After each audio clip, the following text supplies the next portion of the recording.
What's up, everyone? Welcome to another edition of the Sarlacc Digest, a podcast bringing you line talk and digesting Star Wars topics over 1,000 years.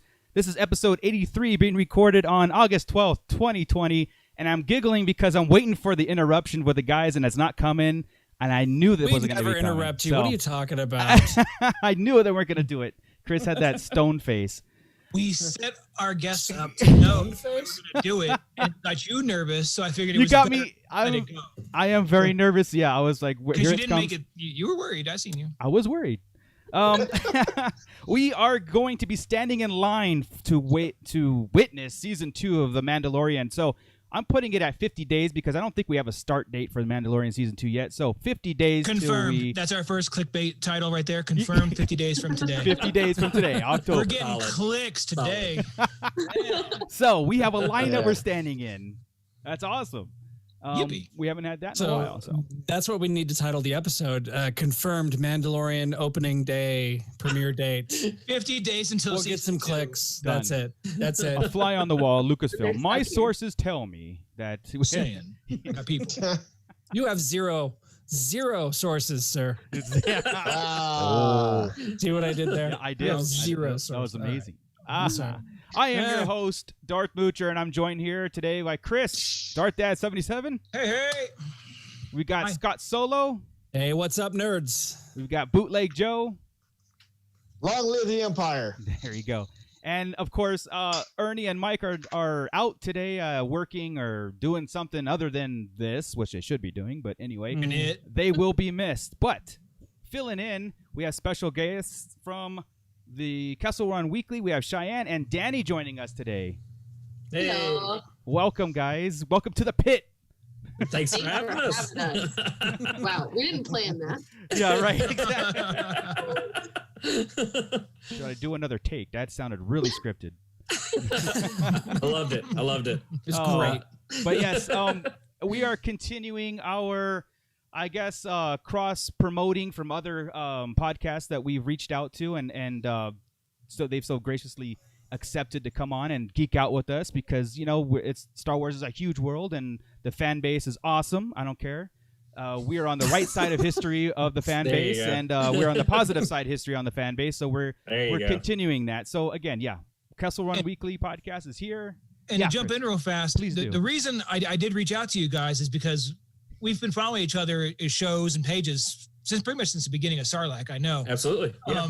And it's been you guys do a great job. You're very positive, and we always interact with each other. So we were thinking when we were doing this, it was you guys, WSTR. We have a blue milk latte coming on. We had Star Joe's on. With people that have been in contact with us the whole time. But you guys were the original ones, really. That on the page we were talking a lot. And that's why I wanted to make sure you guys came on during the crossovers. And a great name, too. Awesome. Oh, thank you. Yeah, I remember seeing when you guys first came around and everything. Actually was around when we first started, too. So yeah, I think we were kind of grew up together. I think so. That's exactly right. Yeah. Well, that's awesome. Yeah. So you guys are a weekly podcast or bi-weekly? It depends on the day of the week. Yeah, exactly. Yeah. Depends on Cheyenne's work schedule and everybody's ability to record with her. Yeah, I feel that. Yeah.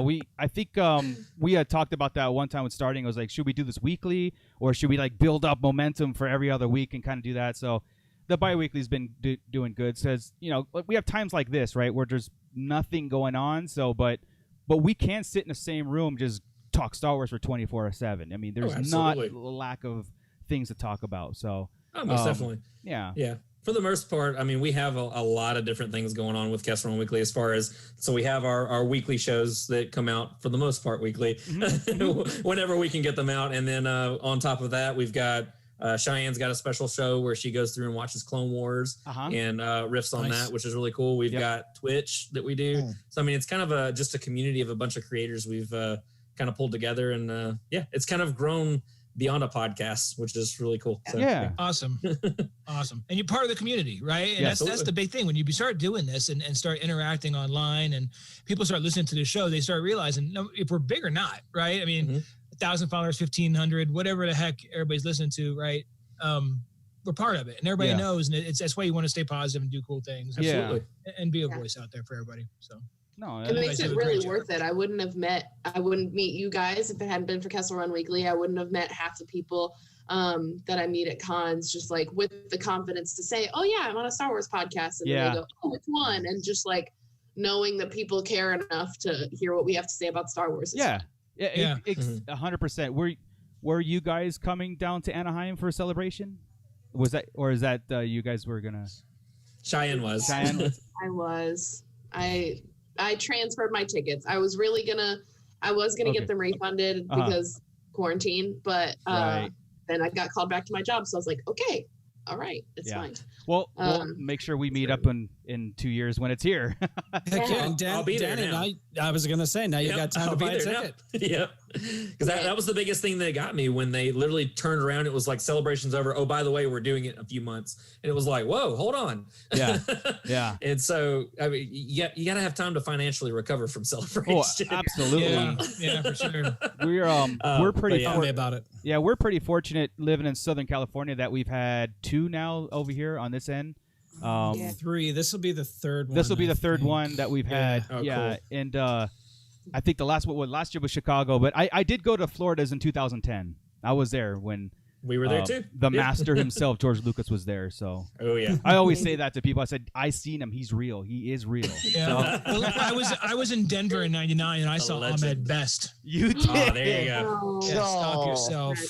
Oh man, that's cool. That's what's up. There you go. At the beginning. My first celebration was here in Orlando, and my mom and I think I was working at my SeaWorld job, and so I was just a seasonal. And then I was like, hey, Mom, there's this weird Star Wars thing happening in town. We should go to that. And she's like, why me? She doesn't live here. And I was just like, I mean, I'm not going to be able to drag my friends with me, and because it costs money, so let's go. So I dragged her along, and then we got into Mark Hamill's panel, which we heard was going to be really hard to do. Yeah. We're there, and I was like, this is amazing. Yeah, I slept outside on a Friday to go see the George Lucas thing on Saturday, and we got in, but we were still about 200th in line of getting in that auditorium. So. That was a crazy time. That was a good one. Yeah, but I was really looking forward to this year's just because we have the entire 6 movies, the definitive collection now on our shelves. I'm sorry, 9 movies. Definitive. I know you don't love them. What the? What? But you can't. You can't turn that hard right now. That was a Freudian slip. I swear, I meant nothing by it. Nothing by it.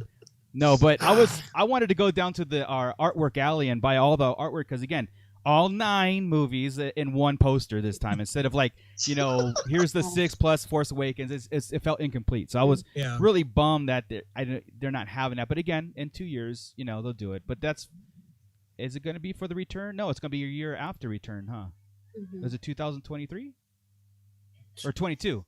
22. So it's the year before. It's early. Yeah, it's early. Then that's weird that they would do that too. But they got to get them in. But anyway, got to do what you got to do. Exactly. You spoke of Ahmed Best, and I just want to bring this up real fast since I have it fresh in my mind. But we talked about the Jedi challenge that he was doing, and we talked about it on our show. Like that's cool as a kid show, but it's not our thing. Like we're not going to watch it.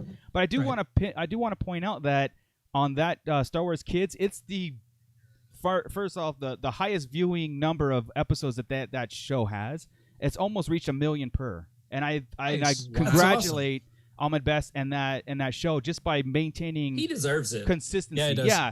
And it's a consistent thing. It wasn't like high numbers and a downgrade. No, it was like, and I'm glad to see that. I just wanted to bring that up to kind of kind of spotlight on that because we've watched. I watched a couple episodes and I was entertained, but it's on YouTube and it's hard to maintain that. If it was on TV, I would leave it on TV. I swear, I would go into it.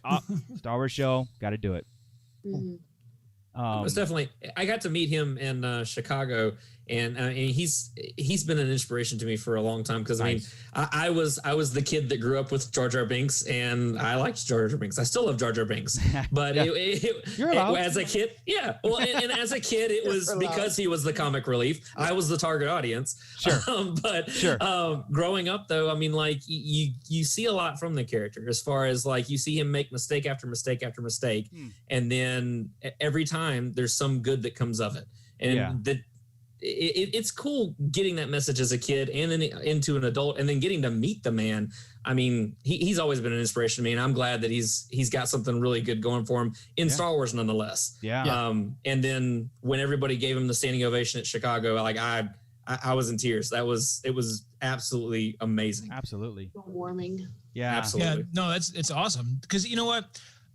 As much crap as everybody gave it for some reason, I think it's the same thing that's happening now with the sequels. I think in time, everybody will relax a bit and see them for what they are, and see them for how well they were put together, and how visually stunning they all are. Beautifully shot. And there's some great storytelling. As much as as much as there's kicking on Last Jedi, the story itself within it, you know, the Jedi stuff. Anytime Luke was on the screen with Rey or Kylo was on the screen, steal it. And people miss that, you know, in the background stuff. But they're generational stories. Yeah. Yeah, they are. You're right. And as a matter of fact, we watched the prequels. I watched the prequels with my 18-year-old this week, and you realize how good they really are. And I've been talking about them a lot lately. We've been talking about Phantom Menace versus Attack of the Clones a lot lately, but the prequels. Now, we should ask them that question while we're at it. 20 years later is actually, I didn't find many flaws in any of the three anymore. I really don't. I even get over Padme now because of the books. Exactly. The wooden acting is fixed. So I'm completely good. Yes. So, I mean, I think we'll see that with the sequels in the same time, you know? Oh, most definitely. I completely agree with you, because if you look at it from like I said, the generational stories, like right now, what we're seeing are the kids that grew up with it and everything. So their Star Wars was 1, 2, and 3, whereas a lot of other people's Star Wars were 4, 5, and 6. You're going to have a generation that it's 7, 8, and 9. Right. And so it's kind of, it's strange seeing Star Wars this way, but the stories kind of evolve over time, even though they don't really change.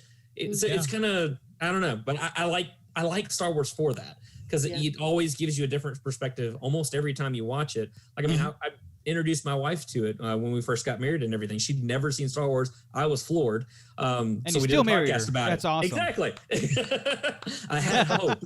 That's what Luke taught us. Hope. Right? Marriages are built on hope. There you go. But yeah, and so just getting to see it again through her eyes as an adult and everything.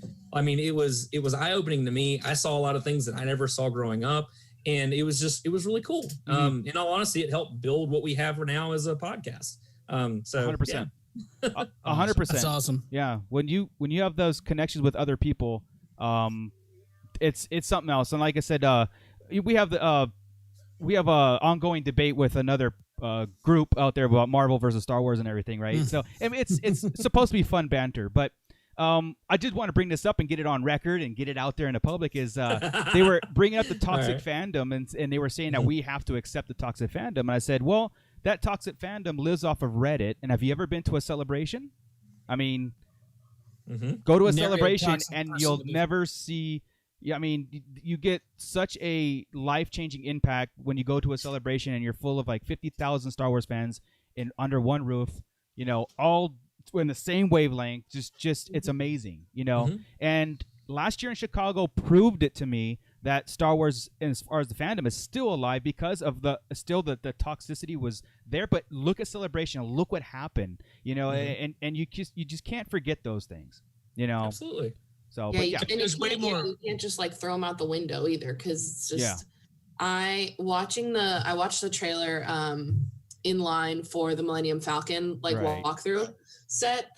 I was dressed as Kira. I couldn't just like not do that. So I was like, we can't leave the line. We can't go to the big screen. So I watched it on my phone and from afar on the big screen.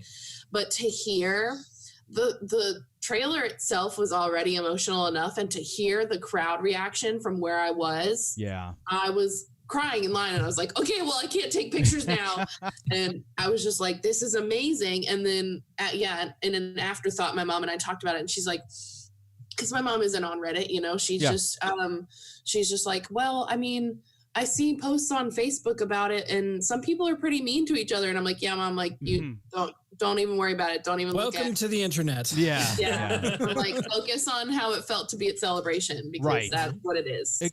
100%. And, you know, I'm not sit here and lie, and I will, like, you know, in the past, Star Wars fans, we're toxic to each other, but in a way of, it's a different toxicity to each other. Like me and Chris can just discuss something, and we can get a little bit heated on certain things, pod race, for example. But The Phantom Menace being better than Attack of the Clones. I love the pod race. He doesn't love the pod race because it's too long. Blah blah blah. Whatever. But Not horrible. 6 minutes too long. That's right. all. But Chris I love is the pod race. But I know that. Yeah, I know. Dude, but Chris isn't gonna throw it away and say it never happened and walk away. I just watched it. I love the movie. I just watched it. Yeah. Yeah. And I love Attack of the Clones more so today than I did even yesterday, Scott. Yeah. And and with with my Freudian slip about the sequels and stuff, that I'm having a hard. I've mentioned this before. I'm still having a hard time with the overall story on all of it. But again, I accept it. I'm not walking away from it and everything. And the more I watch, and like Chris said, the more time goes on, I do appreciate it on paper a lot. Just like the prequels, on paper, it's brilliant, right? Execution was like when we first saw it in theaters, like, oh my gosh, what is this? I don't understand. Mm-hmm. But you watch it today, and you're like, they're absolutely amazing. Absolutely. I get it. It was executed fine. We've said that whole execution thing quite a few times. Yeah. And actually watching it, the execution part was just him showing off. I see you looking at me, Scott. Right? Scott's playing up the Zoom. You gotta play to the audience. I work in a theater. You gotta play to the audience. Right. Oh, see what happens. I lose it. What was I saying? I don't even know. You were saying something about the Phantom Menace being better than Attack of the Clones. No, but there was something in there. No, there we go. I think they're all excellent. The problem with Attack of the Clones, like I said, in any of them, is he was showing off with his CGI. Sure. That's what it was. Oh yeah. Because even Luke had said during during Attack of the Clones, he said the Geonosian scene with 3PO on the conveyor belt, that inside the building was too long. He's that's the one that bugged him. And I'm like, you were completely right. That didn't even have to be there, to be honest. See, that to me it was basically a droids cartoon to life is what that was. That's true. That whole droid factor to me is what the pod race is to you. I can. That needs to be fair. Wipe them both out. Wipe them both out now. Which one's better? No, pod race. I need them both. Pod race. Pod race. If I have to the choose. story No, along. I mean, Phantom Menace or Attack of the Clones is what I'm saying. I got you. I played the pod race game on my N64 when I was younger, and they just put it on the Switch. Yes. And I every time I turn it on, I'm like sent into a time loop. It is amazing and magical. Yeah, I got it on PS4, and it's just like it was then. Like you just know where the turns are. Everything was just like it was. I used to play it at the arcades when that was a thing. They had the pod race arcade game that you sit in. Arcade. ARCADE. That was. There's a band, Arcade Fire, but this arcade. What happens if I mute Scott? Does it kick him out? You'll end up kicking me off, and then we'll have to restart again. We had to reboot everything because of boot. Yeah. You booted boot. Yeah. Speaking of video games, did you guys see that new trailer? Or I know the trailer's been out for that Vader Immortal for the PS4 VR. I saw that was coming to PS4. I'm it's shocked that it didn't happen sooner, to be honest. Yeah, me too. I know they've been working on it forever, but it's one of those things like in this downtime and stuff. I'm on Amazon. I'm on all the time, so I'm like, should I get a VR system? And then I'm like, Oculus Rift. Yes, I want that, but then I saw this Vader Immortal. I'm like, but that's only for PS4. I'm like, that's not fair. But maybe that'll be my VR system. well, Vader Immortal came out on the Oculus. It is on Oculus. Yeah. Oh, okay. It came out for, I think it was Oculus Go when it first came out. Gotcha. It was just in one kit, like a box yay big. And So you didn't have to have a computer or anything like that. But I mean, it was like, I don't know, like a $400, $500 system, something like that. Right. To play a game. So it was like, I need a little bit more than that. But I mean, with it coming to PlayStation, it's definitely more cost effective, and it just makes sense. Because I mean, they're the ones that have the console VR, so I may buy into that. To be honest with you, I may too. I hadn't bought it yet. I was thinking actually about have a PS4, so yeah. Joey, would you spend $500 just to play as Darth Vader in virtual reality since you are Sith Lord? The answer is yes, by the way. Of course. When you reached down, I was really hoping you were going to pull a Vader helmet and just set it up. He's got one. Just damn. I got one. Yeah, he's got one. Yeah, I was thinking, I'm sitting there going like, okay, I can, because I think the PS4 VR is like 230, almost 300 or something like that. Wow. Separate from the PS4, of course, but Maybe I won't be getting it. Yeah, but just to play as Vader, I mean, come on. But anyway, It's the entire reason I bought a Nintendo 64 in the first place was for a Star Wars game. Yes. Same thing I bought a PlayStation 4 was for a Star Wars game. Yes. I'll buy whatever just so I can play a Star Wars game.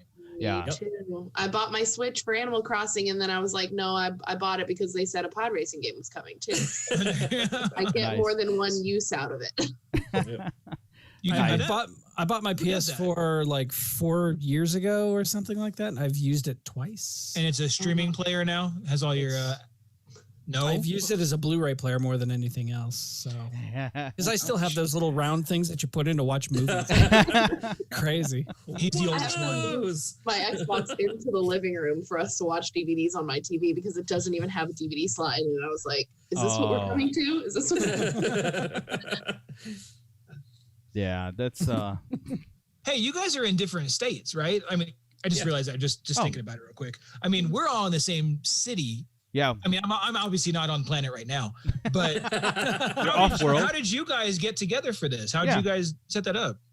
I actually met Cheyenne through Instagram. She was starting her blog and everything, and it was shortly after, I think, Orlando Celebration. And then we finally met for the first time when I went down there to Disney World to visit family. So, yeah, it was really cool. Oh, cool. No, and then we got to hang out in Chicago. And said, what the hell? Let's just do a podcast. Let's rock it. Basically, yeah. I had been doing it with a different co-host for a while, and she wasn't involved any longer at the time. And then I had my wife, and then Cheyenne, and then another one of our hosts, Anna, joined. I had a bunch of people just like, hey, yeah, let's do this. There's a whole bunch of guests, and then just kind of fell into place. So, yeah. Nice. Yeah, we try to stay diverse too.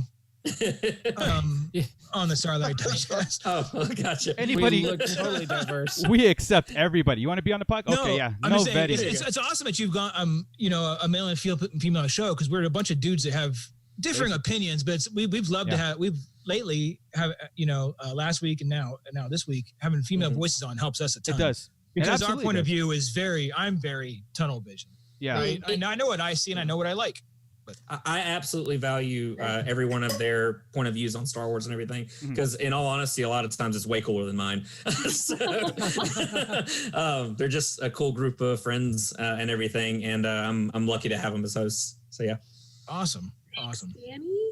Yeah, I haven't really thought about my opinion really, not differing, because obviously everybody has differing opinions, but like how it can be unique comparatively simply because of my brain being just different working from a male brain. And it didn't come into play until I started having more like actual open conversations with Star Wars fans, just because it wasn't really something that occurred to me, that there wasn't an equal amount of male and female Star Wars fans. Right. And like I've joined like female Star Wars fan like Facebook groups and stuff. Yeah. And now I kind of like, not necessarily a divide, but I see the differences. So it's really nice being on a podcast where I can talk to people from different communities and different mindsets, and being on here with you guys and hearing it. And this might sound weird, but even like state differences, like being here in Florida, surrounded by a lot of Southerners, and you guys being over in California, right? California. By Southern Californians. SoCal, yeah. Yes. Yeah. There you go. So you're kind of Southerners, right? Yeah. Very much. Like it sometimes feels. I mean, where we're at, it really feels very southern. Yeah, we live on Tatooine. We live in the desert of California, which is like outside of Los Angeles, but still, yeah, it's outside of Los Angeles. Outside, just a toss. No one knows where we live. It's like you have to say L.A. You know what I mean? It's like we're in between. Are there other cities? Yeah, we're in between L.A. and Vegas. Yeah. Halfway in between. Yeah. We're by Barstow. Yeah, no, everybody says Barstow. And I don't know. Might as well say Victor. Barstow. I do want to throw this scenario out. Okay, so I know we've talked about this off camera. Chris and I have talked and stuff about this, about the lack of females in Star Wars, the original trilogy. And let's fast forward to the sequel trilogy, right, with the First Order and the Resistance. I mean, there's a lot, right? Even the First Order being this oppressive empire, and now you see it now is pretty much even, with female characters and everything. Now, this is how in my mind works, and it's how the lore works around it. And I think Chris and I discussed this.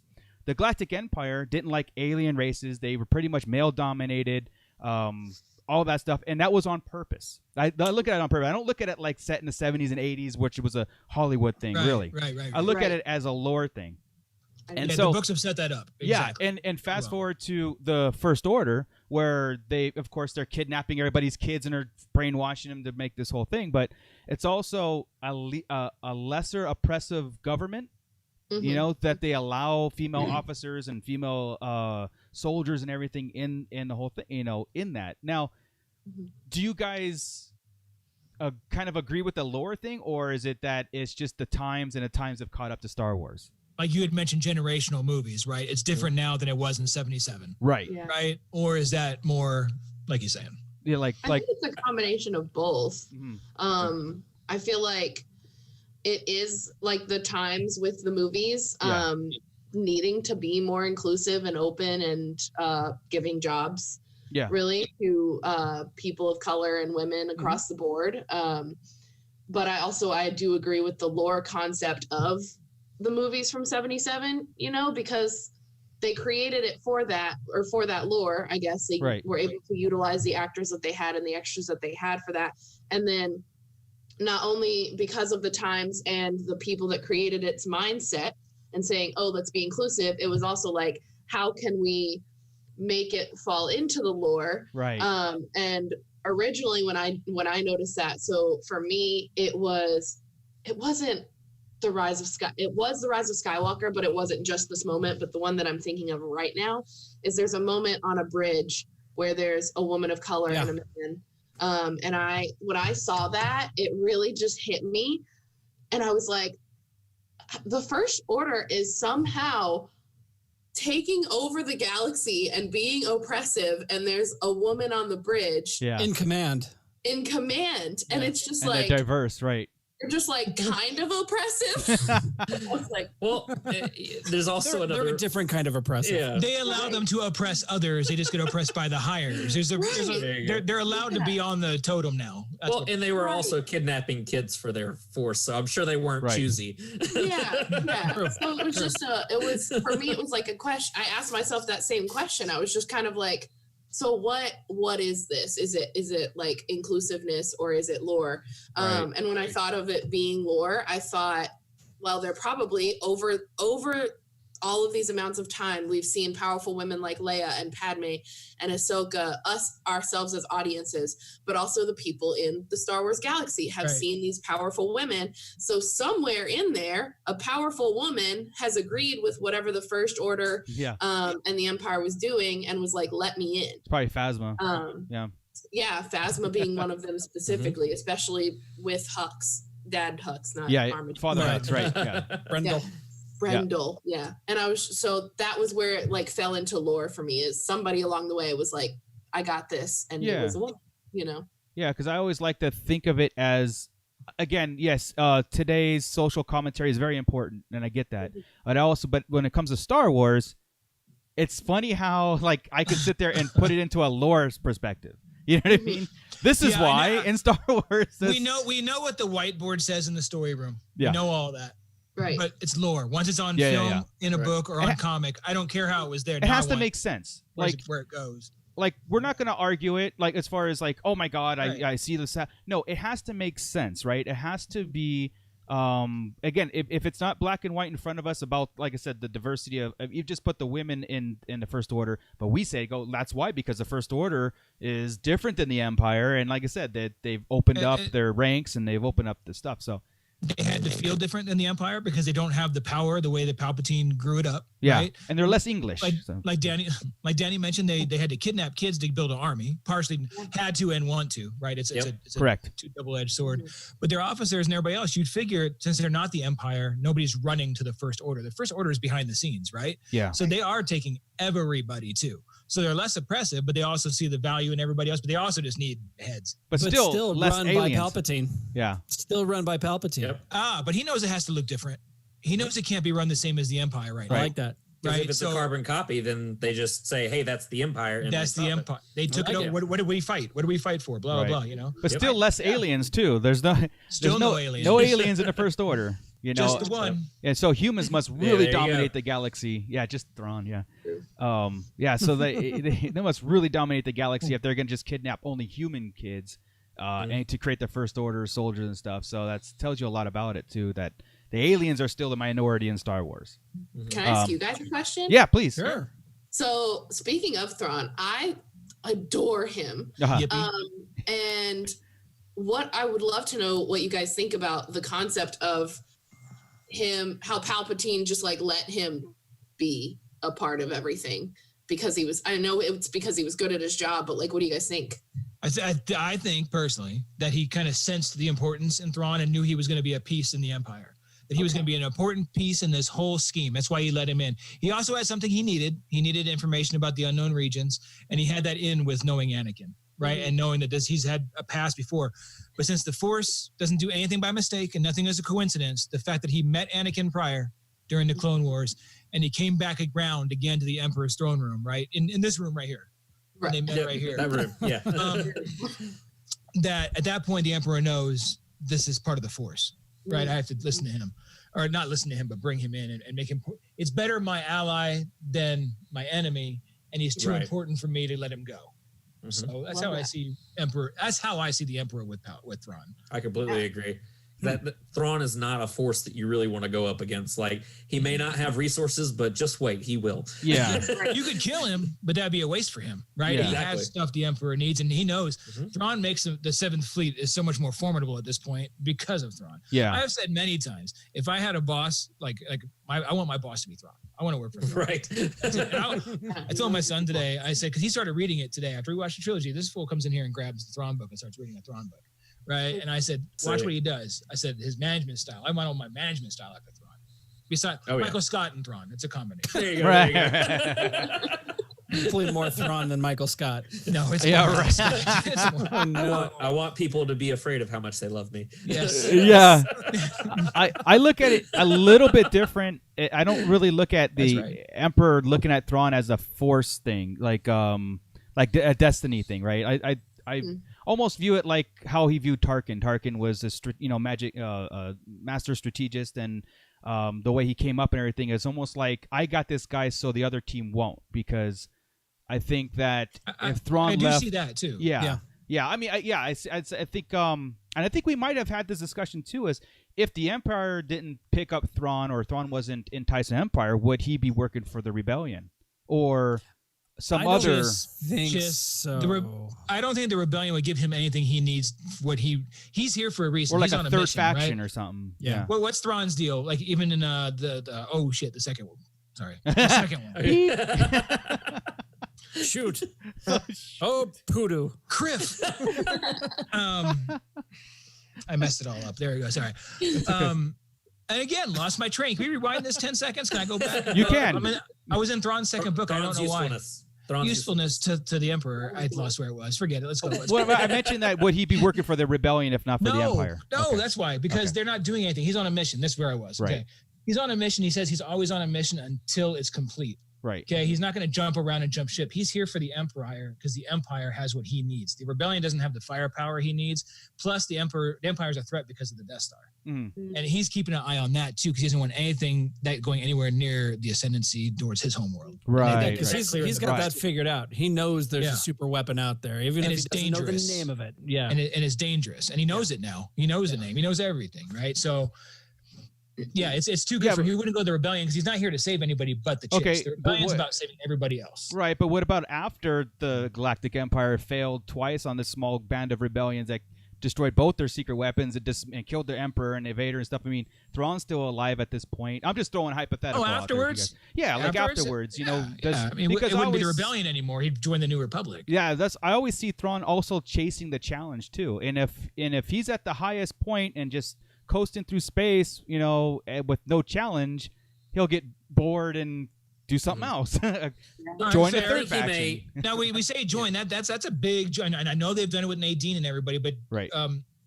Danny and Cheyenne, would you guys be able to see? Would you think the New Republic would take in Thrawn? See, I think that they would kind of brand him more as a war criminal than anything, even though, I mean, he's a smooth talker. So he may actually be able to worm his way in. But I could see Thrawn, instead of just going straight to somebody, more enabling the smaller rebel cells, kind of not necessarily directly being on their team, but kind of like, hey, tips and pointers, kind of things like that to try to help them advance instead of just throwing himself at the New Republic, because to me, that would guarantee that his mission would not be completed. He'd be captured. That would be it. And it would hurt. And it would hurt the Chiss ascendancy, right? It would hurt his, because then the Grisk are free to roam around if he's not with them. I think they'd be more willing to bring him in as a cohort. All you got to do is look at Rebels and look at what they did with. I'm losing his name. Callus. Thank you, Agent Callus as being the new Fulcrum. I mean, it's not like they're completely closed off and not willing to welcome somebody who's had a change of heart into their ranks. That's true. Wedge, Nadine, and or Mating, and Mating, and you're right. Yeah. Callus. So it is possible, but would Thrawn be a different animal, right? Thrawn's at a Tarkin level. Thrawn's a Grand Moff. You don't become a grand. The rebellion could use Sherlock Holmes. I mean, they don't. He is Sherlock Holmes in space. So they don't understand that, though. They don't understand that. The rebellion has no idea about him besides the rebel cell, right? It's not like. I think post Rebels they could. Post Rebels after. If they do what they did, they bring the Heir to the Empire trilogy back canon with some tweaks and give him versus the legacy heroes, then you can do it. Yeah. And I feel like it would depend on who he approached, if that makes sense. Like if he went to the Senate chambers. In my head, I'm visualizing him just watching the Senate chambers happen and then standing up and like just dropping a speech like that. That could be interesting, because then they'd be like, who are you? Like, why should we listen to you? And then he could put on the charm in front of a ton of people. And then it would be like just grasping the minds of different groups all at once. Or if he, like the rebel cell, like Hera would never. Hera would be like, "Oh, like get out of here! I don't want you here." Versus somebody else that might, even Ezra would probably be like, "I don't like you, but like maybe," you know. Yeah. He did become BFFs with Maul, so that didn't take much. No, I don't see Thrawn going to anybody, and besides his people. Well, I think if anything was going to happen as far as him switching sides, they would have to seek him out and convince him to join them. I think Thrawn going to anybody in the rebellion, that it's first pride. He won't do it because of pride. Second of all, nobody in the rebellion would be like trusting him to come. You know, it's all like, what is up? What's your motive? What's your ulterior motive here? He wouldn't come empty-handed. No, that either. Yeah, so that would be the biggest thing. Yeah. If he did go to them, he definitely would not be empty-handed. I think. How'd the Hand of Thrawn books go? I'm trying to think back to that, because it's been a while since I went through those. I haven't actually read those. I've only read the new canon. The first book in the new canon. The old, after the Heir to the Empire trilogy, there was a Hand of Thrawn trilogy. Thrawn trilogy was 2 books. And it was on still. It was an imposter, is what it was. It wasn't really a Thrawn. He died. Spoiler alert, he died in 1990. Okay. But when they did this, he did go to the rebellion, and they were iffy, and it never really came to that point. But that was the thought. And every time he went to them, Luke and the legacy heroes were absolutely against it. Yeah. But you had other people outside of the legacy heroes saying, "Yeah, why wouldn't we bring him on?" So it goes that way. Yeah. I was thinking if you could talk Luke into it, and Luke walks up in his cloak with him and vouches for him, right? That would be something, but he'd have to. I need another book. It's a good what if story. I need to know what happens with him and Ezra. Then you get all those answers. Yeah. All I gotta know is what exactly. Very, very true. Very true. We have our chat, and I know there's people in the chat. Scott, anything going on in there? Any questions or comments in the chat room? Honestly, the only thing that's going on is we're harking back to the Jedi Challenge and how the charm wore off pretty quick on it, and it's definitely for kids. Well, you got to be 12, yeah. So, and that's okay. Yeah, that's okay. They need their Star Wars too. Exactly. Absolutely. And the motivation to want to compete, because I loved game shows like that when I was a kid, and when I was watching, I was like, I would absolutely stay so committed to watching the show and trying to make sure I know how to do all. Are you kidding me? Yeah. I'm 45. I'm 45 years old, man. If I was 12 and that thing existed, I'd be lined up, ready to play. Let's do this. Where do I sign up? Yeah. Exactly. But yeah, back to Tarkin. Thrawn. yeah, we would need some extra. Not enough information is the check mark, right, for that question. So maybe Mandalorian season 2 will get some because everybody's rumored to be in it anyway. So why not? Why not get some? Why not Ezra and Thrawn showing up? Right. Or a mention. What are they called? A Korgel or? The Purgil. Purgil. That's it. Yeah. Purgil. Yeah. Space whale. Yes. Yeah, let's leave it at that. Yes, they're still flying around somewhere. What if they don't age? Cheyenne, I saw you did an episode on a Zillow beast. Have you done the Purgil? Not yet. So because I'm trying to get through Clone Wars. Right. But I have been, and this is a conversation I was going to bring up with Danny too, is I want to do Rebels too. Mm-hmm. Both are such a long thing to get through. Yes. Yeah. I love Rebels so much though. That's God. It's so good. And It's I such a feel great like story. Rebels, like the way that I've been able to do Clone Wars is individual episodes or like episodes that don't necessarily connect to each other, but because of that, they're little snippets that I can just talk about in one full podcast, or just doing the full story arc, Right. which is always really fun because then that can be a little bit longer, a little bit more detailed. Yeah. And the Purgil for me, I feel like I could cover multiple episodes, so I could really just kind of pick a topic from Rebels and then create a podcast episode around those episodes that feature it. Yeah, definitely. So Purgil is absolutely not off the table. And it still might, Yeah. and it still might come into play too. That we'll be referencing that episode of yours to be like, yes, here's where the the lines or the dots are. We can start creating and seeing where everything is. That's great. Yeah. I think it's cool too with the potential lore that can just surround that one creature of the Purgil, where they're the ones that helped the first travelers in space find the hyperspace lanes and things like that. Like it's crazy to think that this history goes back that far. And like, I crave an Old Republic series. Like I need something. It would be amazing if they were able to put some form of Old Republic in this canon. No, I would love it. I'm animated or live action, Absolutely. whatever. Coming soon, man. I'm sure of it. We've got to get. The thought process is, I'm hoping, right, is the High Republic's 200 years back, right? Mm-hmm. That gives them a little bit of room. It's still close enough to where you can see some recognizable people to help out some of the fans that aren't ready for Old Republic type stuff. Jabba's 600 years old. Chewie's 200. You can see a baby Chewie, and you can see Yoda. Like, I would love that. Right? I really Chewie is my boy. Yeah. and I really expect Yoda to be in it fully 200 years ago. He's going to be 700. He's obviously in the council. Yeah. So that helps that. To go back a little further, then we can get Bane like 1,000 or 2,000, was it 2,000 years, right? Yeah. And we can get that. Then jump back. I think they got a baby step the older stuff for something. Yeah. As you because again, what percentage read the books, Marco? We talked Oh about. yeah, I would say out of the fan base, 10% maybe. I think it's I probably won't be reading them. It's just I'm not a book person. Well, there you go. We've done book club kind of stuff like that, Right. and literally the only reason that I read those books is because of the book club. Yeah. It was just an episode that we were doing. So, and I'm glad that I did because the stories were good. But I would rather read a comic or watch something and everything. I'm more visual than that. Like I will literally just pass out reading a book. Yeah. Do you do the audiobooks? Just gonna Do you do ask. the audiobooks at all? Yeah. Yeah, the audiobooks are actually really good too. Dooku Jedi Lost and the Master and Apprentice I did on audiobook. Oh yeah. Two of my favorites. Fantastic. Master and Apprentice is damn near the best book I've read. Anything by Claudia Gray. You give me a book by Claudia Gray, I'll read it all day She's long. great. Yeah. Now, because of the importance of everything, all the books and comics, everything being this new canon, that one of the reasons why I started to pretty much delve into the books big time. Back in the we call it Legends now. I was really picky and choosy about what time frame I would explore and everything up. But now, because everything is so important, I pay double attention to it. And yeah, I don't read all of them, but Chris does.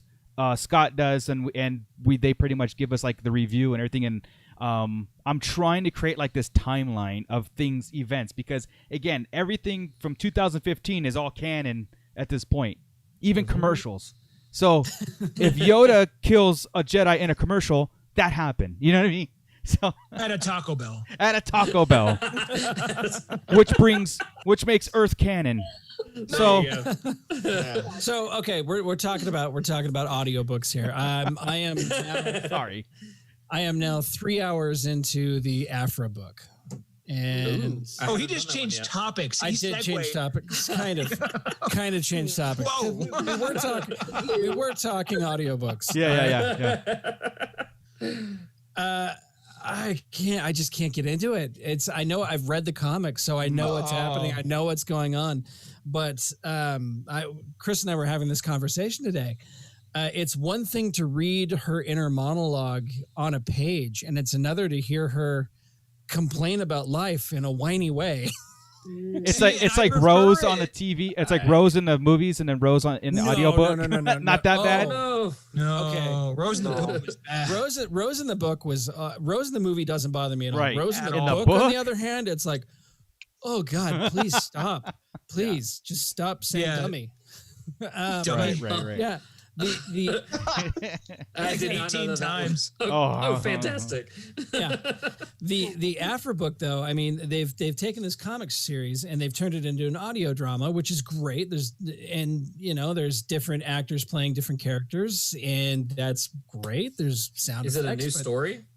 No, it's the same story from the comics. It's just translated into an audio drama, and having the inflections put on the voice now, it stopped working for me. Yeah. I'm 3 hours into it and I'm like, please stop talking.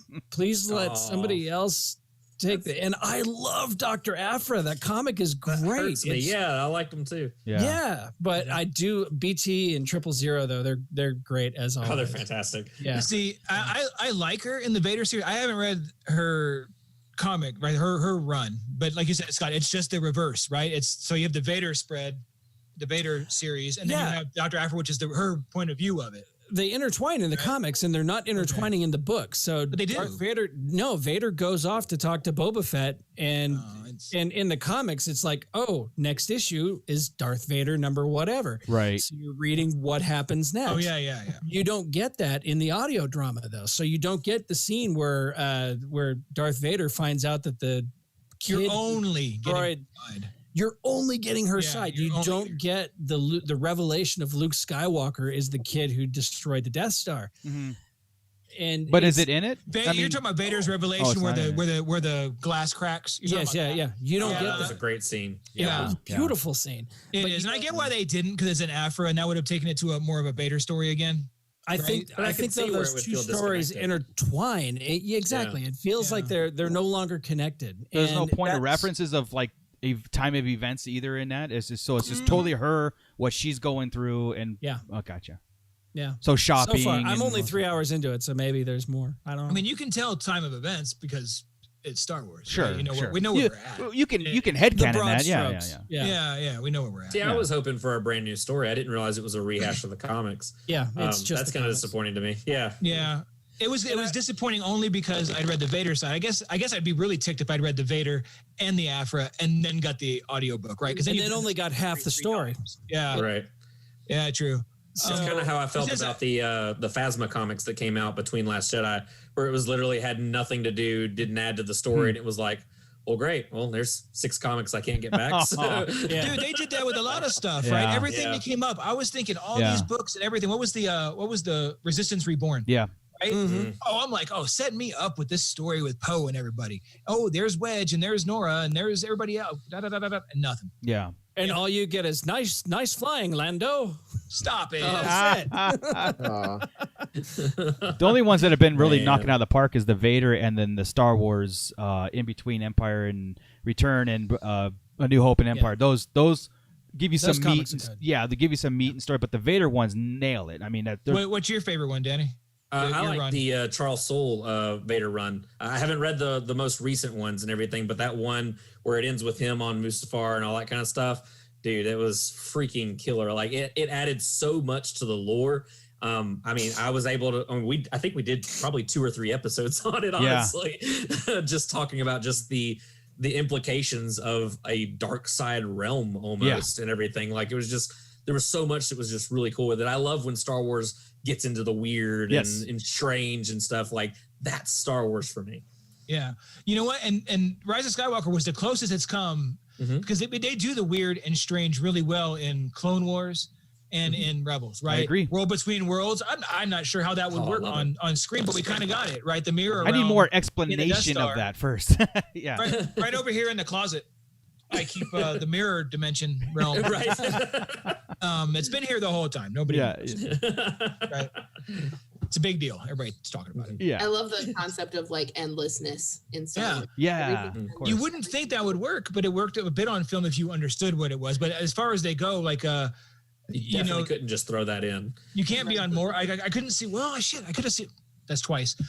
We're PG-13 now. We're officially PG-13, but that's all. I thought you straightened out your life, man. What's I did, but I'm all pumped up today. I've been really worked. I think by that rating, you get 1 F-bomb, so you're fine. Yeah. It's coming. Don't encourage him, Danny. Don't encourage him. Joey, you can have it today. Don't do it. Don't do it. Do it. I won't do it. Save it for a good one, though. Yeah, right. Yeah. But they did a lot of cool stuff. Mortis, I mean, when we got to Exegol, that was pretty close, right? You have this the floating cube and everything. They Love it. almost Oh, that was cool. Mortis type thing off. And that's what I still wished in reading the book, right? Of Rise of Skywalker, they left that scene with Kylo in that beast, that swamp beast, that protected the On Mustafar. Wayfinder. Yeah, Yeah. that I don't know if you guys heard that yet, or it's I saw concept art. I didn't hear it. I like didn't know it the was in baby the book. head if monster. You, yeah, thing. if you get a chance, just listen It's to the weird. audio portion of Yeah. that part. And I thought it was filmed. I thought they actually filmed that piece, or maybe they did. They had models for sure. Yeah, Well, and I know they created the creature because it was the largest piece. It was the largest, heaviest latex creature ever created for a movie. yeah, Then I guess they had to have filmed something. yeah. So You and don't then they build just that nuts. cut and it that gets out. into the Star Wars, like you said, that more That's why I love the Night Sisters, and I love Dr. It's Mir, great. and I love that third faction kind of Force users, and it just goes so far. It's the same, but it's different as far as a Star Wars, right? You know. So I have a question for you, and I this is how I feel. I would have preferred, instead of being Exegol, it would have been Moraband or Korriban, whatever you want to call it. I think that they kind of missed an opportunity to link old, Especially Sith, yes. to link that together instead of creating an all new, which the sequels had this tendency to do that. They created new worlds instead of returning to already existing worlds. Not necessarily. I don't need to see That makes Tatooine in every movie. I don't need to see those, but you know, some Yes, of you the, did. Honestly, I think, Basically. honestly, I think that's what upsets most of the fan base is Disney's doing that. They're not linking, familiar worlds like that. They're making their own new worlds up. And I think that's what is upsetting. I mean, if you go, fans. that's kind of petty to get that upset about it, though. I mean, to me, it's just like it's like they had an opportunity, missed opportunity, but yeah, it's still cool. Yeah, it's still cool, but there was that missed opportunity to really. I never thought It's almost like they would saw be- Rogue One and thought, "Oh hell, they did a really good job," and that's okay. I can say that. It all I works. want. Mustafar Rogue One works did really really well. well in Rogue One. Now Mustafar That's being my like this- favorite Star Wars movie. Yeah.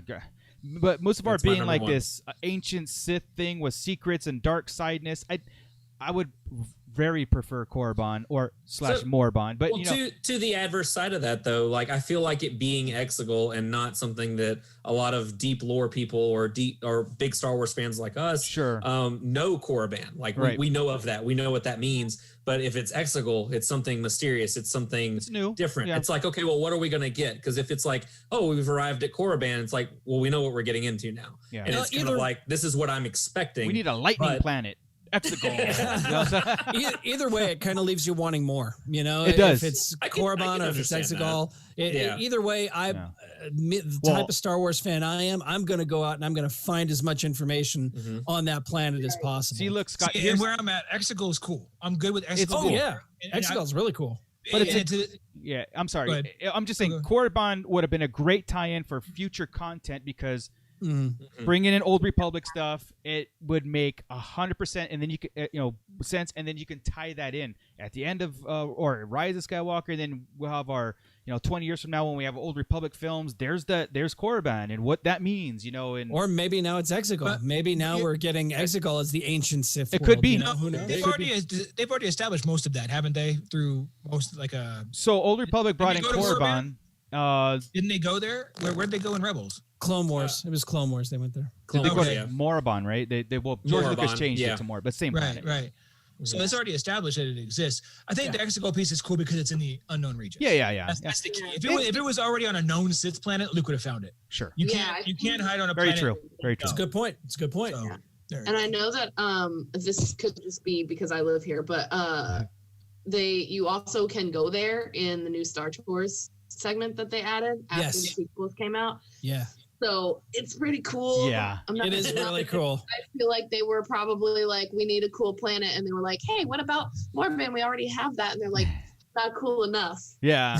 Well, we need think Korriban, but with 100% more lightning. That's like I said. We have a water planet. We have desert planet. Unlimited power.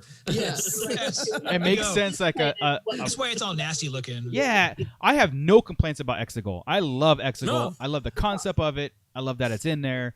I just think it was possibly a missed opportunity. Yeah, you're right. There should have been. As a missed opportunity goes, it's really freaking cool, man. Yeah. So, I almost wish that they went to Korriban versus the Endor moon that, the Death Star wreckage is on and find the Wayfinder there. They should have went to Korriban. Again, They should have went to Endor. Endor.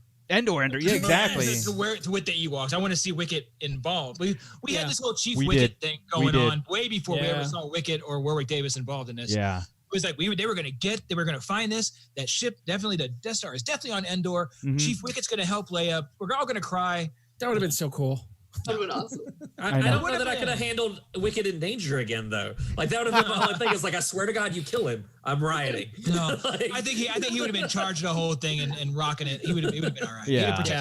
He would have protected Leia. It would have been cool. Oh, for sure. In my story that I wrote, it would. It protected Leia, and of course they would have built a golden shrine to 3PO, and it'd be in the background. It'd be this whole thing. Absolutely. I mean, that is a callback. You know what I mean? That's a good callback. Yeah. But, I always and again, I told Luke the biggest miss when we did the prequels. What was it, Marco? What bugs me in the prequels they missed?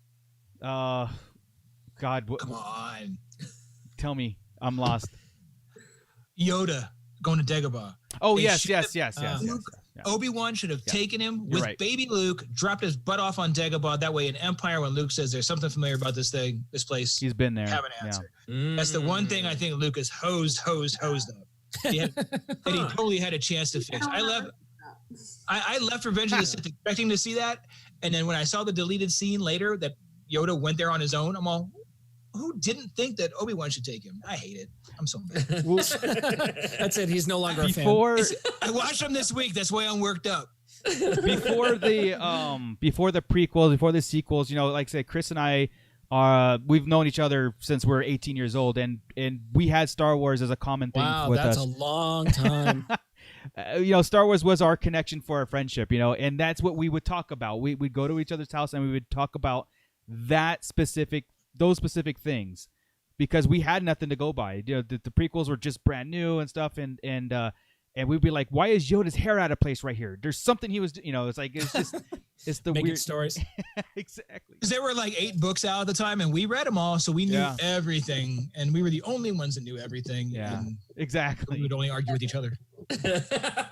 We didn't hang out back then. We should have. We could have all talked. So. We really should have. We could have had our podcast on VHS tapes and handed them out. Oh, Heck yeah. It would have been rad. Public access channel. That's a PBS. It would just be in our little hour slot. Our own version of Wayne's World. I was about to say, yeah. That would be awesome. Yeah. Yeah. Handing out mixtapes. we could still do Party that. on, Marco. Yeah. Oh my god. Yikes. Oh, Next man. show is going to be on VHS. There it is. Yeah. Right. Right. Jeez. To kind of switch gears a little bit, or to fast forward into new content and stuff. We've been talking about the older stuff, but we did kind of mention a 50 days out for Mandalorian season 2, and do you guys think a trailer is coming soon, or are we at this time of the place where it's like there's no formats for trailers anymore? Or are they just gonna drop it, or are they just gonna run into season 2 just being like, here it is with no trailer? I feel like if they're smart, they know the fandom, they'll drop a trailer because we love trailers. You know, we beg them, we beg for them. Yeah, I feel like I can speak for the whole fandom when I say we love trailers. You absolutely can. Absolutely, but again, there's no format for it, right? So they're just gonna drop it on us. I think they're just gonna be like, I think Disney Plus. It'll just be a random drop.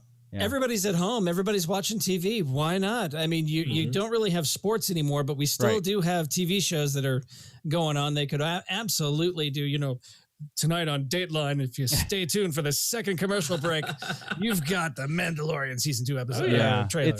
It's why not? Disney Plus needs that, right? They need to have that more of a, keep the subscription base going, get new subscribers going. Do they need a trailer? They're dropping Mulan on Disney Plus. Watch. The minute you click start on Mulan, a trailer for Mandalorian season 2 pops up. I will. Okay. Confirmed. Yeah. It's happening. I heard. No, it's happening. This is something that I heard about Mulan, right? They were going to charge you for it, though. Yeah, $30. Yeah, it's a premium service. So would I pay $30 to watch a Mandalorian trailer? Yes. No. And why is the answer yes? Yeah. You guys will all just hang out at the house. I've paid a lot more for a lot less. Yeah. I guess we'll watch Mulan at the end. Yeah. You're right. Danny's right. I wonder too if maybe it's like a dropping it the night before and it's like tomorrow, The Mandalorian on Disney Plus, right. just like Instagram story or like on their Facebook, like something like that. In the face, that's the thing though, is like the face of the entertainment industry is completely just changing right now. Yeah. Where you have this video on demand at home for actual movies in the theater. Well, I mean, however much longer theaters are going to be around. And so, I mean, like as far as the entertainment goes, like they know they can reach us right here. So there really doesn't have to be that much of a campaign. It's you're already on my service. So here you go. Yeah. Here's the thing. And those that aren't are going to hear about it as soon as it hits. It's not like you have to be there opening day for Mandalorian. It's going to be there all year. It'll be on YouTube in the next year. 30 minutes after it drops. So. Right. So the thing is, do we need it? Like to our point, to Danny's point, is do we need a trailer? Yes.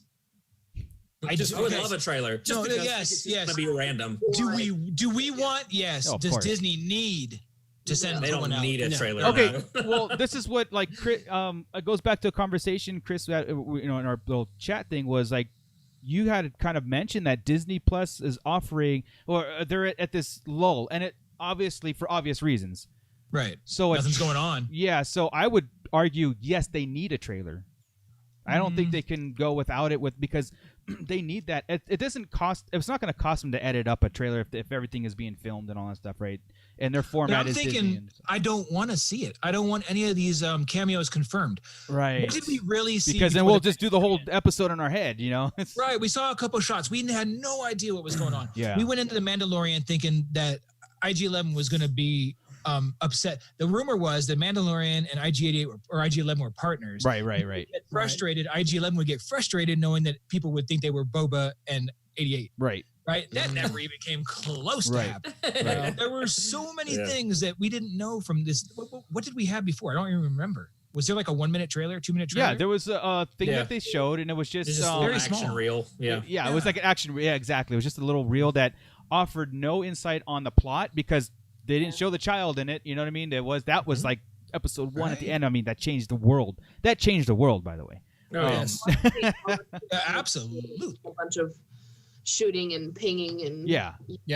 I think if we do get a trailer, that'll be it. I don't think we're going to get plot points. Well, maybe because now we've got established plot. We already got an established season with established plot points, but we do have a definitive ending on as far as like where can they go next kind of deal. So except for Moff Gideon, right? I mean, there is the Darksaber, there's stuff like that. So if we do get a trailer, I kind of with you, Chris. Like I don't want to see too much because of the hype built up, and I kind of want to go every Friday and just kind of. I don't think we saw much other than little snippets from episode 1 in that trailer. Yeah, I hope so. That's all I saw. Well, so I mean, it was the guy pulling through the door. The door. That was the Yeah. big thing that we saw. That was the main thing we really saw was Yeah. him fighting the blaster off his pauldron Yeah. and pulling through, going through And my head. stuff like Those the are what I TIE remember. Fighter. We saw the TIE Fighter. We saw Cara Dune. We saw things like that. When they left out the child, and that was, like I said, that was huge. Right. So. But did we see Bill Burr's character in there? Did we see any of those? no. No, we didn't No. see the cameo. We did see we Bill did. Burr's character. Did We we? saw the little. He gun was pop at over Celebration. Yeah, it was at Celebration that they showed that when that came up. I don't know if it was in the original or the actual wide release trailer. Gotcha. Oh, see, remember. I don't remember Yeah. seeing any. I knew he was in it, and I knew I seen a picture of him, but I didn't know I seen any clips. If we were a super high tech podcast, this would be the time where we drop the scene right here, and this is where we saw that. Hey, And man. we could review the trailer together. Once Hold on. once Hold our on. interns get on it, then we can. Oh, okay. Somebody has power. I thought you fired all of your interns. Yeah, we did because Oh, okay. it's just getting too big, and they were just Yeah, they Mike's wanted not health here tonight. care and stuff. It's like Mike will be back in 2 weeks. Oh, we there you think he's our intern. There you go. But no, I'm okay. Now, if you think about it, we've got August 30th coming, which is supposed to be a big toy drop at Target correct. for Galaxy's Edge. Okay. I swear to God, you Is say it- it's going to come during a toy drop. I swear to God, dude. Don't say it, Scott. It never happens. Never Ever. happens. Do it. Ever. Say it. Say it. But still, it's a possibility. If you think about it, I mean, there's no Right. other Star Wars thing happening other than The Mandalorian. And if they're doing this toy drop, it's not like they're going to open Disney on August 30th Right. in California. Right. But, So every Force Friday, this is when we're going to get the trailer because it would make total sense to have a trailer on Force Friday. It makes such Because we're sense all on so Force excited, Friday. and we never once get a trailer on a Force Friday. Not ever. So yeah, We don't even Scott, get I think toys you're on a Force totally Friday, on- so. I totally think we're going to happen on this. Sure. Absolutely. Well- it's going to happen. I hope it does. They got Confirmed. 50 So, days, August 22nd is the day. What day is the drop, Scott? It's August 30th. which is on the a Sunday. The 22nd is the rumor I heard.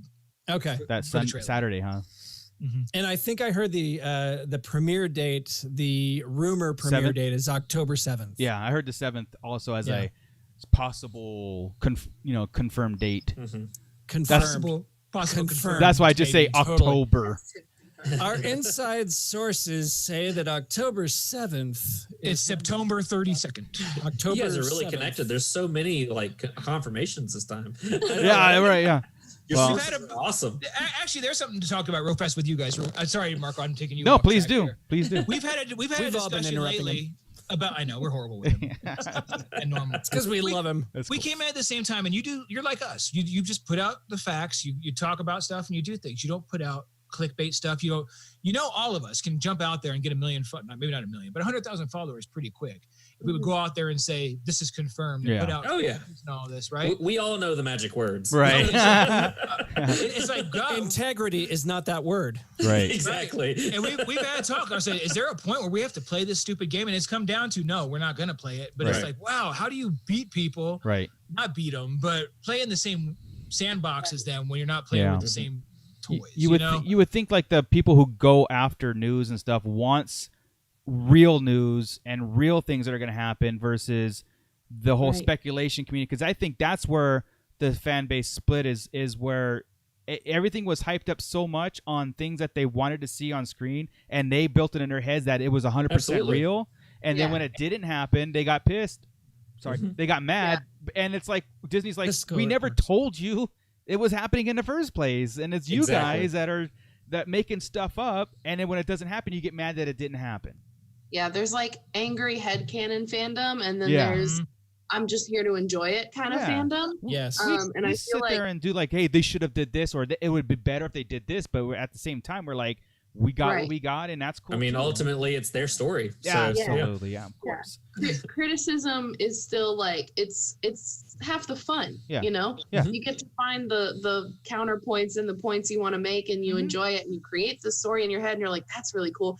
But then you go and you watch it, and I'm the very emotional personality on our show, but like I will cry at Yeah. scenes with Anakin and Padme or scenes with Ahsoka and Anakin, Right. and that it still means so much to me, you know, even Yeah. if I have a critique about this or that. Yeah. If- Right, us too. Even when there's something we have to nitpick, it's not like I Well- don't love it.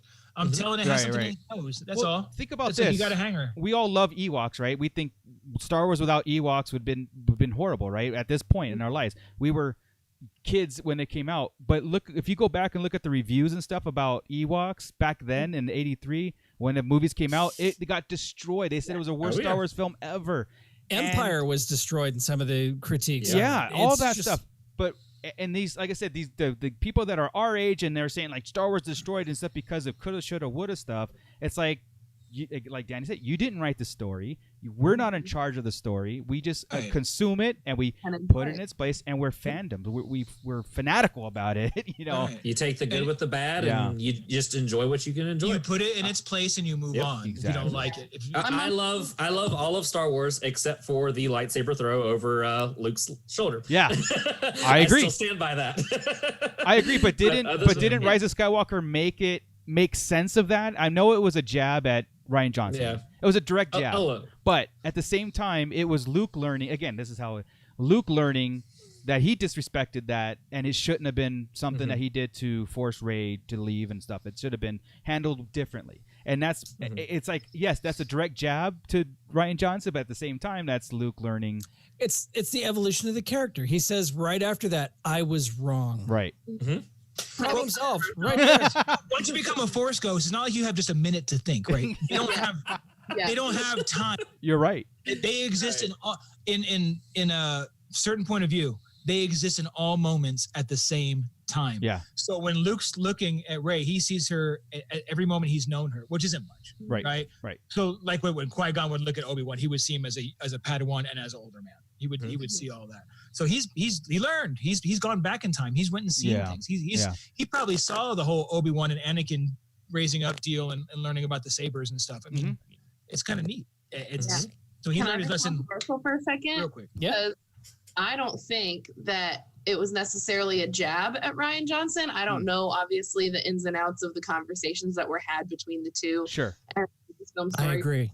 But I feel like when he threw it, that was the moment that he had in his head of the Luke that they created for that story. Right. And then when JJ came back with I was wrong, I think he truly was like, this is also the same Luke that learned all those lessons all those years ago and is relearning those lessons in this new mindset that he has. Yeah. And he does know that he was wrong.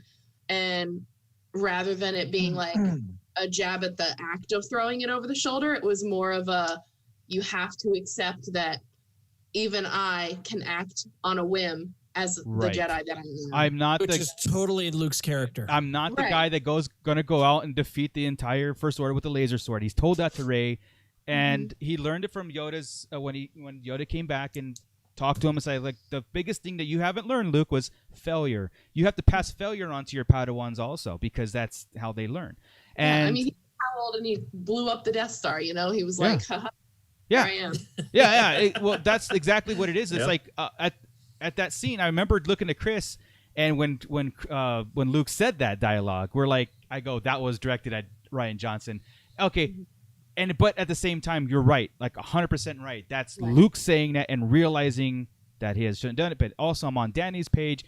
That's the worst scene ever filmed in Star Wars.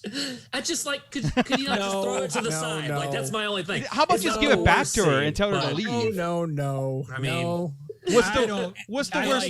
Anakin riding great big huffalumps I'll in the take meadow that. is the worst thing ever filmed. I agree with that. I agree. 100%. I agree, okay, but you that win. I forgot about that one. Yeah, but when we were watching The Last Jedi, set a tone in my head. When Luke did that, I was in a bad mood from the rest of the film, and it shows at our podcast, our spoiler cast, when we did our little thing. I was not happy because nothing. I was just like, that was completely wrong. Not knowing I had to wait another movie. It was very jarring. It was jarring. And it was us learning. It was. But I had to wait. It took us going back and seeing it again to really appreciate what the movie, except for Joey, what the movie was. Yeah, right. Separately, individually, by ourselves, we went and watched it. Not even together. Yeah, we did. Myself in a theater, all alone, watching. Right. Which is sad, by the way. Crying. Opening week. Yeah, but I did too. But I think what really kind of hurt it. If I could just say this one last thing. Absolutely. I mean, The only thing that got me, I guess, with the Luke of the Last Jedi, and I do like the Last Jedi, so I'm not trying to trash it. Sure, I think the only thing that I think was the most jarring is that we get no progression between Return of the Jedi and Last Jedi. Right.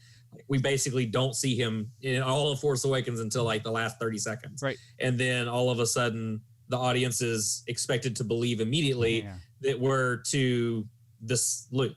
Yeah. And then on top of that, it's like, well, hang on, just follow me. Right. And then we get more story. And then it's like, okay, but still. Yeah. And then I think Rise of Skywalker, though, really did wrap that up. I agree with Cheyenne, really wrapped up as far as where he stood. Because, I mean, if you think about it, Luke's always been really hard-headed. He's always been very whiny. He's not been the superhero type at all times. It's like he gets this big head and then somebody has to check him. Yeah. And that's what Yoda did when he was like, look, man, you're literally making me come from the afterlife to tell you, chill.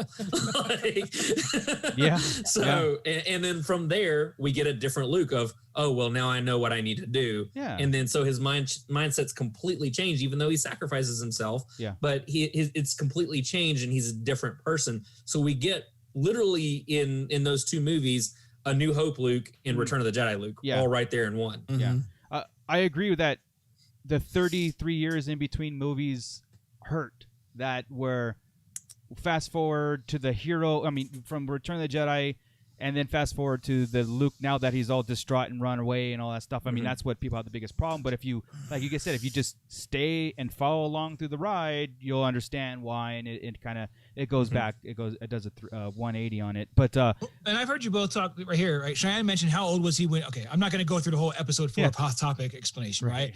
But how old was he when he was 19 when he blew up that Death Star and had to go through all this stuff, right? And it's not a matter so much as, well, maybe a big head, maybe a little bit of an ego, but it was also a lot of pressure from the whole galaxy thinking, we have one Jedi, he's destroyed all these people, he's bigger than life, and they had that whole Legends of Luke Skywalker book. Correct. Oh, yeah. He's listening to these people say it. It's like, geez, Louise, I'm not. It's Paul Bunyan stories, right? That's what it's going on. They're making him 10 feet tall, right? And that's by the end, he's like, I can't do all this. I can't run out and defeat the First Order by myself. I can't create a new Jedi Order. I almost killed my uncle. All this stuff, you know what I mean? It's like, I get it. I don't have a problem at all with Luke's arc. No, I like Luke's arc a lot. I think it was good. Even the tossing. Yeah. At that point, after I thought about it, because you guys mentioned headcanon, we had headcanon the hell out of this. Yeah. And quite okay with it. Quite cool. Yeah. We theorycraft a lot. Yeah. And it turns out, like you guys were mentioning earlier, it's not even those other people getting us excited about stuff. We get ourselves excited about stuff. Of course. That'll be awesome. And then we had Darth Leia in episode 8, and it just did not fly. Yeah, we had Leia turning to the dark side, and it made sense. It was a great story. It made perfect sense. Oh yeah. I guess we cosplays to keep doing. It would have been so much better than Dark Rey. Dark Leia would have been killed. Yeah. Well, it goes off that piece that Rian Johnson said that we're going to get the biggest twist in Star Wars history, and that set us off. Like, that's what it was. What could that be? And we're like, Leia turning evil. What was it? I don't know. What was I'm pretty sure it was. I don't know. I'm pretty sure it was Luke throwing the saber over his shoulder. I think that probably was. I'm trying to think what that twist would have been. Well, I guess that maybe his death. Unless his death. It was the death of Snoke. The fact that he didn't. Maybe Snoke. It could have been Snoke. Yeah. The death of Snoke. Maybe because it's not even just like the death of Snoke, but that whole Kylo Ren's thought process in that moment. Right. Yeah. Right. That he was actually the first one to actually take over the master. We talked about that too. He's the first apprentice that we've seen on film take over for the master and take over the galaxy. That's what I wanted to see. I remember us talking about that, and that's what I wanted to see was a Skywalker, which essentially Ben is, of course, in charge of the galaxy. I wanted to see that. And Unhinged, we had that completely full of rage. Exactly. Yes. And we had that for the first 2 minutes of the movie, and then Palpatine was back. So I liked having Palpatine back because I love Ian McDiarmid, but at the same time, I feel like we really missed a moment. Yeah. We missed a moment that could have been. See, I would have rather. Oh, I'm sorry. Go ahead. Oh, sorry. If there's anything that writing the screenplay has taught me, that's what I'm in school for. And if there's anything that has taught me is there are a lot of things that have to get cut out of movies. Yeah. Yeah. I'm writing my story and I'm like, I don't have time for this. And I just have to delete a whole section, which is crazy. Because, I mean, there are so many things that we wish we could have seen or that I think of. And I'm like, how would they have executed that? Like, even if it's not my idea. There's nothing wrong with a 4-hour-long Star Wars movie. No. I would have been all for that. Right. Yeah. We had theorycrafted in episode 9, part 1. Yeah. Part 2. We thought we were Deathly Hallows and right. Yeah, there you go. Absolutely. You're gonna leave us on a cliffhanger, and all it said Cummings January of 2021. Yeah, and if you just caught that, we are nerds of the same mind, right? Yeah. Oh yeah. Knuckles, all right. All right. There you go. Oh my gosh. Nice. Well, I think I mean, Wait till I have to pee, Scott. Yeah. I think we can wind it down here and start closing this out. This has been actually. What are you talking about? It's only this could have been a 4-hour. This could have been a Sarlacc cut. Hey, be Release the respectful Sarlacc. of our guests, right? They're East like Coast. I said, there's nothing wrong with You guys 4 are hours great. of Star Wars. The most unorganized podcast you've ever been. Hey, it was fun. Yeah, look man. for it. We can rehash. We can just sit there and rehash everything from We can talk about the first scene in 10 of E4 and 3PO and R2 walking across the lasers for about an hour and a half. Oh, absolutely. Did you hear that? When you guys have guests like us or other guests from other shows, it's like you talk about the same things every time, but it's so different Every single time. I You're love right. it. Yeah. We brought up a couple of the same topics we've brought up, and it's different responses and stuff. And that's Absolutely. what's awesome is having a Star Wars conversation it's not the same to me as it is to Marco, as it is to Scott. Right.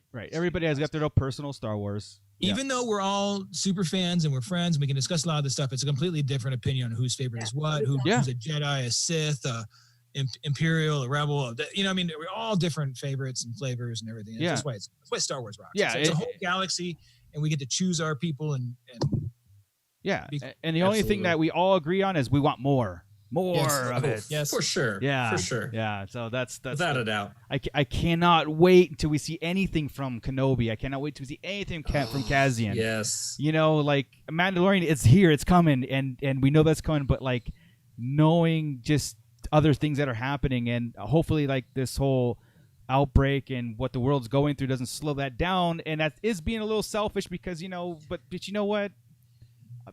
This is what we like. This is what We we could love. all use a little escape. Yeah, exactly. That's exactly what it is. Yes, we need to cure ourselves first, and Disneyland needs to reopen, and we need more Star Wars. So, Yep. I agree with all that. yeah, exactly. But yeah, like I said, I was just gonna try winding down. I didn't say like, okay, we're gonna pull the plug or whatever. But at the same time, I know it's late for you guys, and I want to thank you for taking your time and coming on our podcast, geeking out with us and everything. And best of luck to your guys' show, and keep on doing what you're doing. And of course, everybody that's listening, I'm going to put their links in the description, and please follow them and interact and have fun, man. This is great. Absolutely. Yeah, Thank you for having us, guys. Yeah, y'all are awesome. Thank you for being on. But and meantime, tell us where everybody can find you guys on Kessel Run. Sure. You can find us literally all social media platforms, Instagram, Facebook, Twitter, at Kessel Run Weekly, our website, kesselrunweekly.com. We also stream on Twitch weekly, twitch.tv/Kessel Run Weekly. We have a Discord where you can come chat Star Wars with us all the time. Nice. We literally answer all the time because that's just what we do. We like talking about Star Wars and everything. Nice. You can find us at any of those places, and Cheyenne has her stuff too. Cool. Yeah. So my personal is CJerica on Instagram. And then my blog is thekybercrystal.wordpress.com, but Crystal has 2 L's in it. Okay. I do have lots of like Star Wars Sunday posts on there, which is kind of my main content amongst other things. I've not posted in a while because of starting school, but I have a lot of drafts, so we'll see what happens. I know all about that. I know all about having stuff that projects that are sitting there. It's waiting. Yeah, exactly. Amen, brother. Well, cool. Send me those links also, guys, and I will Absolutely. make sure that gets on the outs too. So, hey, Sarlacc guys, thank you again for another awesome Wednesday, and awesome talk, and because we're not in the same room, this is our only chance to interact and everything. So it's been great. Bootleg, we'll start with you. Where can we find you?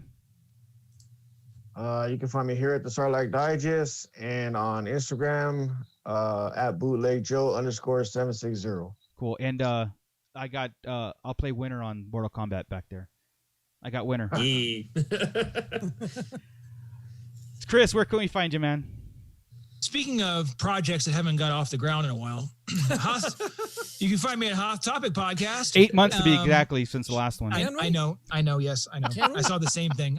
But that a question? And I know I keep saying it. Look behind me. Yes. It's not just to be cool it's on the Sarlacc happening. Show. It's specifically for Hot Topic videos, so I can start putting my my 2 cents in. Yes. And censored, of course. Yes. Although I think I do think I'm just gonna just be me and R2 it over it. So there you go. I'll figure it out later. My God, we need like an 8-minute R2 track. I'm gonna need it. R2 track. But yeah, that's it. That's coming up soon. That's awesome. Hot Topic Podcast, and then Chris Franz, if you want to hit me up on IG, but I don't ever do anything on that. So just hit me up on Hot Topic or Sarlacc. Very cool. Very cool. Again, 8 months in the making. So, that's where the time has been. Okay. Where's your droid, Marco? Hey, man, at least I got comeback. Are you all cosplayed? You got a blaster? Fired. Get over here. I did drop a blog on our website, and everybody can check our website out. I got a great blog ready. So, okay. Okay. Scott Solo.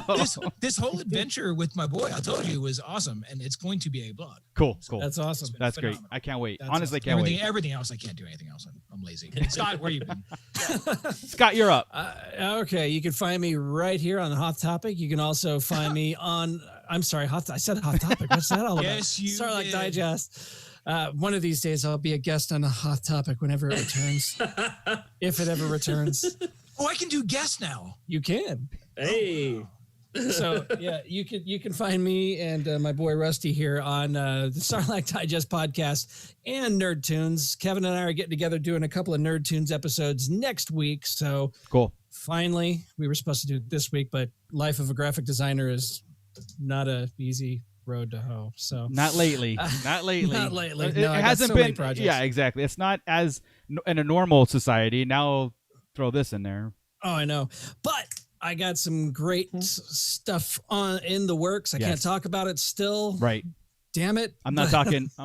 You can't talk about it. No, but I did get an October date though. So there's information I can drop in October. Something big in October. Something big Not in the October. Mandalorian. No, something from me. So that's cool. Very cool. Very But, cool. you Something can also big from Scott in October.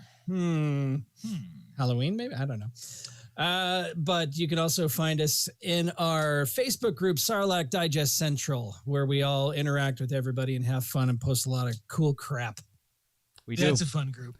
It is a fun group. Yes. Cool, guys. Well, let's wrap it up again. And SarlaccDigestPodcast.com for all your latest Star Wars news and individual blogs that we post. Of course, you get the latest of our podcast and all the great things that are happening there.